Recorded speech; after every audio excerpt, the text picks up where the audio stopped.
نماز کے متعلق ہمارا یہ سبق چل رہا تھا، دو سجدوں کے درمیان بیٹھنے کی حالت۔ پچھلے سبق کے اندر یہی گزرا ہے۔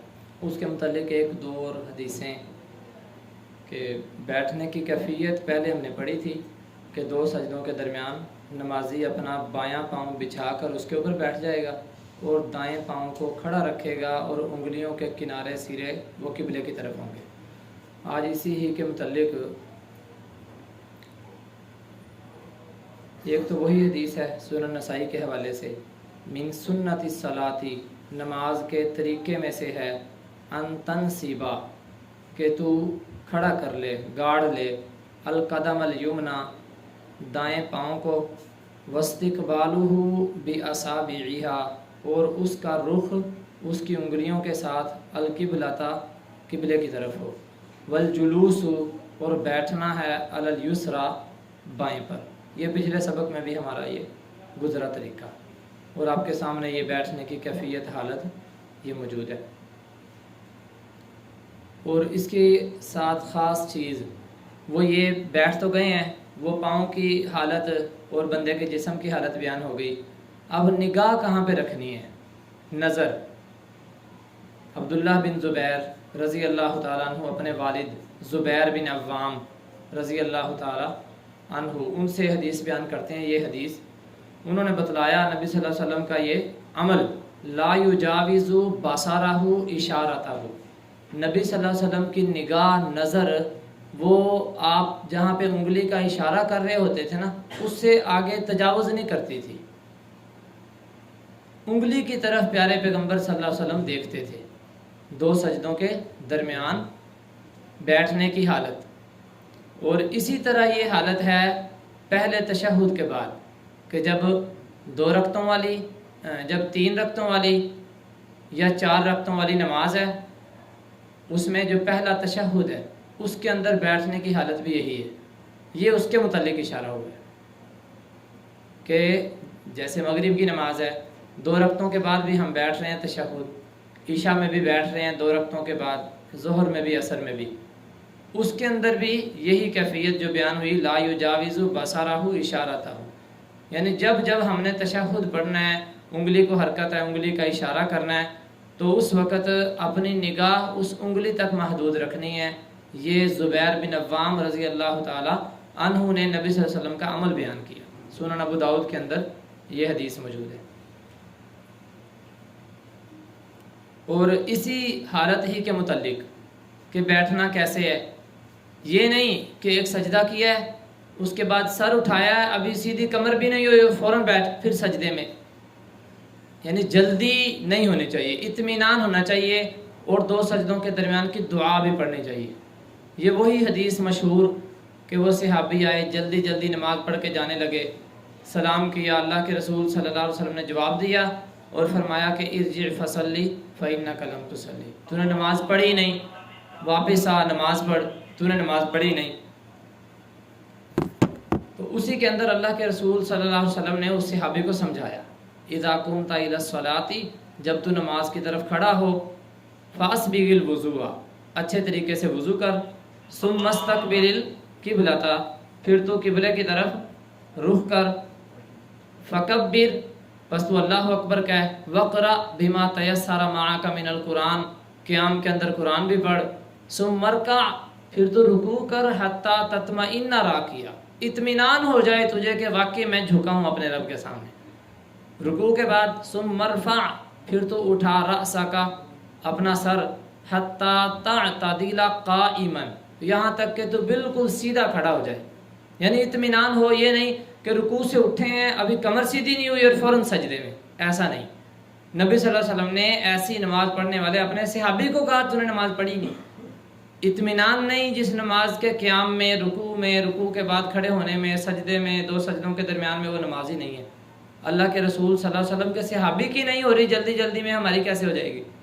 تو حتی تعتدل قائما، کہ بالکل سیدھا جب تک کھڑا نہیں ہو جاتا، وہ دعا پڑھنی ہے، ربنا ولک الحمد، اور اس دعا کے اگلے الفاظ سنن ابو داؤد میں حمدن کثیرا طیبا مبارکا فیہ، اس کے علاوہ بھی دعائیں ہیں، تو وہ دعا بھی پڑھنی ہے، سیدھا اطمینان سے کھڑا بھی ہونا ہے، پھر وہ ہوگا رکوع کے بعد والا قیام بندے کا مکمل۔ اور پھر نماز مکمل ہے۔ اسی طرح سم مسجد، پھر تو سجدہ کر، حتیٰ تطمئن ساجدن، یہاں تک کہ تجھے اطمینان ہو جائے تجھے کہ میں نے سجدہ کر لیا ہے۔ وہ کرنا کیسے ہے، کیفیت کیا ہے، وہ پیچھے گزرا سبق کے اندر 7 ہڈیوں پر سجدہ کرنا، 2 ہاتھ، 2 پاؤں، 2 گھٹنے اور 1 ناک پیشانی۔ اور پھر اس کے بعد یہ جو ریڈ کلر کے اندر ہمارے سامنے لکھائی موجود ہے، ثم مرفع حتی تستوی وتطمئن جالسا، یہ 2 سجدوں کے درمیان بیٹھنے کا کس طریقے سے بیٹھنا ہے نبی صلی اللہ علیہ وسلم نے حکم دیا ہے۔ اب جس بندے کا 2 سجدوں کے درمیان وہ بیٹھنا، وہ جلسہ بیٹھنے کا طریقہ اللہ کے رسول صلی اللہ علیہ وسلم کے بتائے ہوئے آپ کے عمل کے مطابق نہیں، وہ نمازی نہیں ہے۔ نبی صلی اللہ علیہ وسلم نے حکم دیا ثم مرفع، پہلے سجدے سے سر اٹھا، حتیٰ، یہاں تک کہ تستوی، تو سیدھا ہو جائے، تو برابر ہو جائے، وتطمئن، اور تجھے اطمینان ہو جائے، جالسن، کہ واقعی میں بیٹھا ہوں، جس کو بیٹھنا کہتے ہیں۔ نبی صلی اللہ علیہ وسلم نے کوے کی طرح ٹھونگے مارنے سے منع کیا ہے، لومڑی کی طرح ادھر ادھر دیکھنے سے منع کیا ہے، اونٹ کی طرح وہ سجدے میں بیٹھنے سے منع کیا ہے کہ پہلے گھٹنے نہیں رکھنے۔ ان جانوروں کی مشابہت سے پیارے پیغمبر صلی اللہ علیہ وسلم نے نماز میں روکا ہے۔ اور اسی طرح کتے کی طرح سجدے کے اندر جا کے اپنے ہاتھوں کو، بازوؤں کو زمین پہ ہی انگلی سے لے کر کوہنی تک سارے بازو بچھا لینا، یہ بھی منع کیا ہے۔ تو ان جانوروں کی مشابہت سے پیارے پیغمبر صلی اللہ علیہ وسلم نے روکا ہے اور نماز کو اطمینان کے ساتھ پڑھنے کا حکم دیا۔ ثم مرفع، سر اٹھا، حتیٰ تستوی، یہاں تک کہ تو بالکل سیدھا ہو جائے، وتطمئن جالسا، اور مطمئن ہو جائے بیٹھنے والا۔ تو یہ 2 سجدوں کے درمیان بیٹھنے کی حالت، کیفیت، بائیں پاؤں پہ بیٹھنا، دائیں کو کھڑا کرنا، انگلیوں کے کنارے قبلے کی طرف کرنا، دعا پڑھنا، اور اطمینان ہو، جلدی نہ ہو۔ تو یہ نماز کے اندر ضروری ہے۔ پیارے پیغمبر صلی اللہ علیہ وسلم کی نماز یہی ہے، صلو کما رأیتمونی اصلی۔ اور یہ دعا پیارے پیغمبر صلی اللہ علیہ وسلم 2 سجدوں کے درمیان پڑھا کرتے تھے، رب اغفر لی، رب اغفر لی۔ اس کے علاوہ بھی دعا ہے، اللہم اغفر لی، مختلف الفاظ کے ساتھ ہے، اور آگے پیچھے لفظ ہے، اللہم اغفر لی ورحمنی واجبرنی واہدنی وعافنی وارزقنی، اور کچھ الفاظ آگے پیچھے۔ وہ روایت بھی حسن درجے کی ہے، قابل حجت ہے۔ رب اغفر لی، رب اغفر لی، یہ سنن ابو داؤد کے اندر بالکل صحیح حدیث ہے، بغیر کسی اختلاف کے۔ تو دیکھیں اللہ تعالیٰ سے بندہ آیا بھی ہے نماز کے لیے، پھر بھی 2 سجدوں کے درمیان دعا نہ پڑھے، پھر بیٹھنے کا فائدہ ہی کیا ہوا؟ ایک سجدے سے پھر ایک ہی مرتبہ، ایک سجدے میں 6 مرتبہ سبحان ربی الاعلیٰ پڑھ لیا جائے۔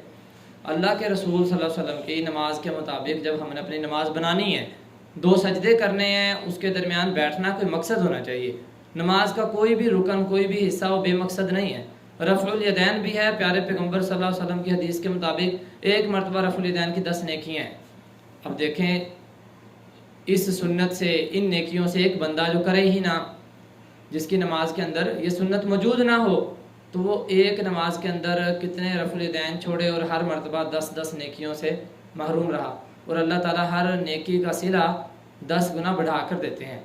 تو گویا کہ ایک مرتبہ دونوں ہاتھوں کو اٹھانا، نبی صلی اللہ علیہ وسلم کی سنت سمجھتے ہوئے، آپ کا طریقہ سمجھتے ہوئے، نماز تو پڑھنی ہے، صلو کما رأیتمونی اصلی، یہی ہے کہ اٹھائے جائیں۔